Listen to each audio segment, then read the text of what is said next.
Carter, and I am playing Titania in Hippolyta.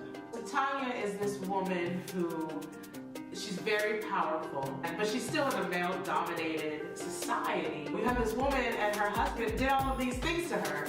Was this, you know, the dew on her eyes, and she falls in love with Bottom. And then at the end, she basically forgives him, and they're like, all is well, and then they dance and they're happy, and then they bless the couples. And it's like, now everything's buttoned up and it's all fine, which is very Shakespeare. Playing Oberon has been so much fun because of how, just the freedom that it gives me to explore the powers and the ethereal being, and to also live in this world that is above reality.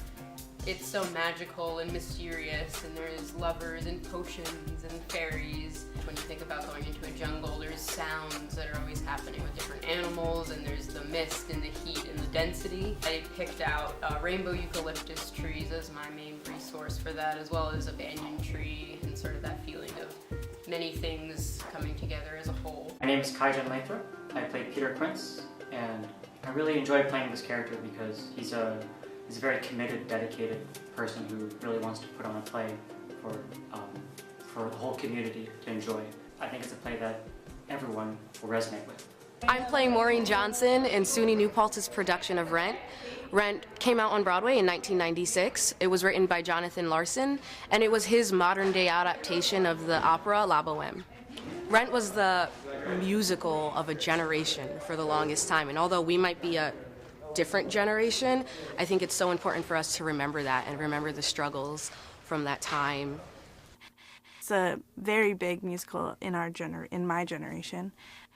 It's got a lot of important themes and things that are really important, I think, to our generation, things that people need to really think about, like racial diversity and the presence of heroin and HIV/AIDS. Well, I think the important part about designing Rent is the atmosphere and the world that exists in this production is a character on its own, and the environment is sort of what brings these people together, and it's really important to find the authenticity of the world that they lived in, which was in New York in the late 80s, early 90s. That is not the Disney New York that we currently have. Jonathan Larson wrote Rent. He said, life, love, and art survives. Throughout everything, there's suffering and there's death involved, and there's a lot of bad things that happen, but the main thing that I think he wanted us to take away from, and the main thing that I take away from it, is that hope trumps all of that, and that's the most important thing to keep, is hope.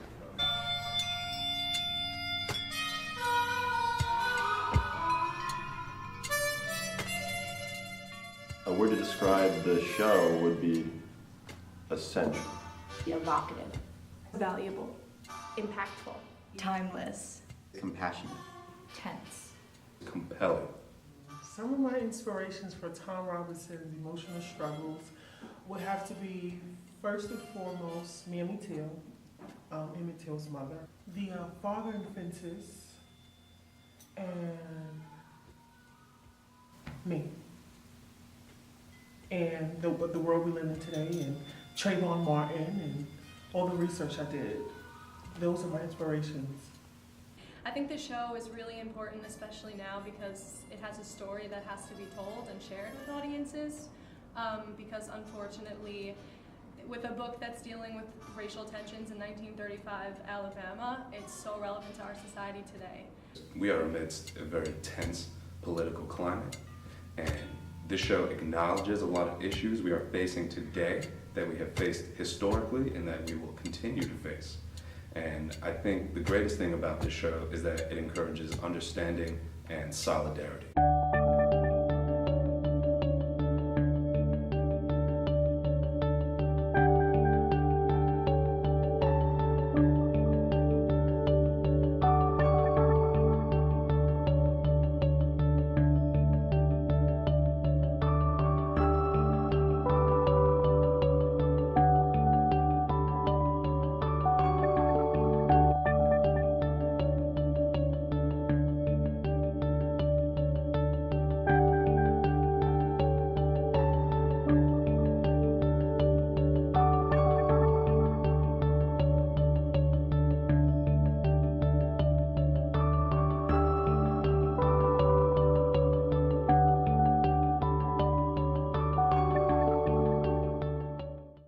Could I leave you? No, the point is, could you leave me? Well, I guess you can leave me the house, leave me the flat, leave me the Brocs and Chagalls and all that. You can leave me the stocks for sentiment's sake, and 90% of the money you make, and the rugs and the cooks.